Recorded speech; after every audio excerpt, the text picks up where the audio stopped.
సార్లు సిపి గారు కలవటం, వాళ్ళ కృషి నిజంగా సిపి గారి తర్వాత కాకుండా ప్రకాశ్ గారు మనం చాలా వాళ్ళకి రుణపడి ఉంటామండి. ఈ ఎంత పోరాటం చేసిన తర్వాత మనకి అటాచ్మెంట్ వచ్చిన తర్వాత కోర్టులో వస్తుంది. ఆ కోర్టులో వాదపోతలు ఉంది. సంవత్సరం కానీ 2 సంవత్సరాలు కానీ 2 సంవత్సరాలు కానీ పడుతుంది. దాన్ని ఏంటంటే మనం ప్రూవ్ చేసుకోవాలి. ఇప్పుడు ఉన్నటువంటి ఎఫ్ఐఆర్లో ఉన్నటువంటి అందరినీ పిలిచి క్రాస్ ఎగ్జామ్ చేస్తారు, వాడు ఆస్తుల మీద చేస్తారు. వాడి మధ్య మనం ఒకవేళ డిస్ట్రిక్ట్ కోర్టులో మనం కంపల్సరీగా గెలిచినా వాడు ఊరుకుంటాడా, వాడు శక్తివంతుడు, బాగా డబ్బులు ఉన్నాయి, మన డబ్బులు చూసి వాడు మళ్ళీ హైకోర్టుకి వెళ్తాడు. హైకోర్టులో కూడా ఎదుర్కోవాల్సిన పరిస్థితి ఏర్పడుతుంది. ఈ ప్రాసెస్ వెరీ లెంగ్తీ అనమాట, చాలా పొడవైన ప్రాసెస్.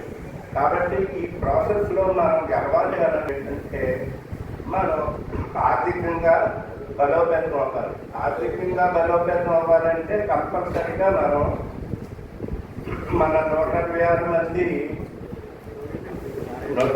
మంది కూడా మనం ఫైనాన్షియల్ చేయాలి. తర్వాత ఇంకొక తీసుకొచ్చారు, కొత్త వాళ్ళు జాయిన్ చేయాలా వద్దా అని. ఏమంటే 2 సంవత్సరాలు కష్టపడి ఈ రథాన్ని ఎంతవరకు తీసుకొని వచ్చాము. కొత్త వాళ్ళు ఈ డిఓ ఈ ఆర్డర్ ఎప్పుడైతే చూశారో, ఆర్డర్ చూసి మేం జాయిన్ అవుతాం అని అనేటప్పుడు ఏమైనా భాగ్యంగా ఉందండి. కొత్త వాళ్ళని ఎంతవరకు మనం వాళ్ళు ఎందుకు ఈ 2 సంవత్సరాల ముందు రాలేదు, వాళ్ళు ఎందుకు ఇదంతా చేయలేదు. కాబట్టి కొత్త వాళ్ళని పక్కన పెడితే నా అభిప్రాయం అండి, కొత్త వాళ్ళని పక్కన పెట్టవలసిన పరిస్థితి ఉందండి. మనం ఇప్పుడు 126 మందితో డబ్బులు సాగకపోతే మనం ఎక్స్ట్రా వేసుకొని పని చేసుకోవాల్సిన పరిస్థితి ఏర్పడింది. కొత్త వాళ్ళని మనం కమిటీలో తీసుకున్నాం అనేటప్పుడు మా కమిటీ సభ్యులు మాట్లాడిన తర్వాత నా ఉద్దేశం ఏంటంటే కొత్త వాళ్ళతో పనిచేదండి. వాళ్ళు ఇస్తే ఎంతమందికి ఇస్తానండి, ఒక 20,000 30,000 ఇస్తారు, అందుకని 20,000 30,000 ఇస్తారండి. అందుకని ఇంకేం ఇస్తారు, వాళ్ళని తీసుకోవాల్సిన పరిస్థితి మనకి వచ్చింది.